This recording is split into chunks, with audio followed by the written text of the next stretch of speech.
In 1983, a team of deeply pious scientists conducted a radical experiment in an undisclosed facility. The scientists had theorized that a human without access to any senses or ways to perceive stimuli would be able to perceive the presence of God. They believed that the five senses clouded our awareness of eternity, and without them, a human could actually establish contact with God by thought.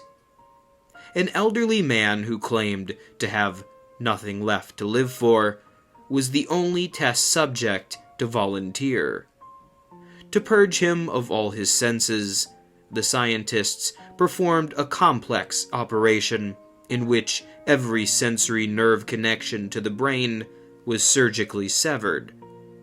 Although the test subject retained full muscular function, he could not see, hear, taste, smell, or feel. With no possible way to communicate with or even sense the outside world, he was alone with his thoughts. Scientists monitored him as he spoke aloud about his state of mind in jumbled, slurred sentences that he couldn't even hear. After 4 days, the man claimed to be hearing hushed, unintelligible voices in his head. Assuming it was an onset of psychosis, the scientists paid little attention to the man's concerns. 2 days later, the man cried that he could hear his dead wife speaking with him, and even more, he could communicate back. The scientists were intrigued, but were not convinced until the subject started naming dead relatives of the scientists. He repeated personal information to the scientists that only their dead spouses and parents would have known. At this point, a sizable portion of the scientists left the study. After a week of conversing with the deceased through his thoughts, the subject became distressed, saying that the voices were overwhelming. In every waking moment, his consciousness was bombarded by hundreds of voices that refused to leave him alone. He frequently threw himself against the wall, trying to elicit a pain response. He begged the scientists for sedatives, so that he could escape the voices by sleeping. This tactic worked for 3 days, until he started having severe night terrors. The subject repeatedly said that he could see and hear the deceased in his dreams.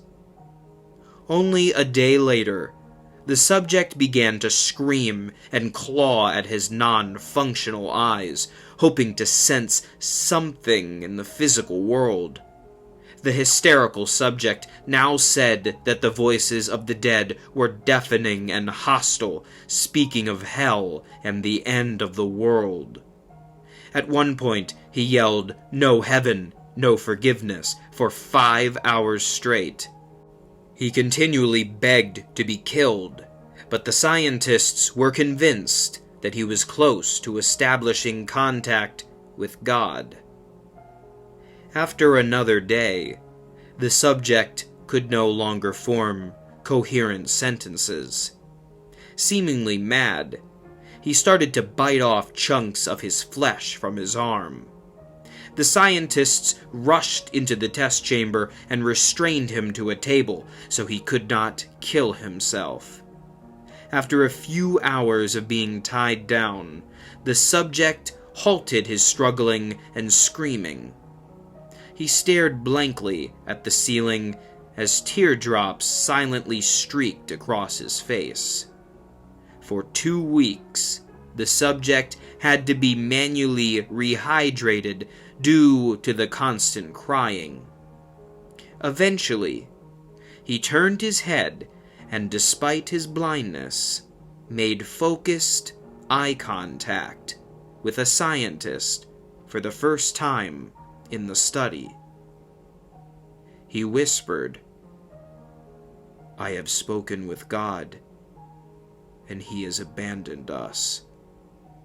And his vital signs stopped. There was no apparent cause of death.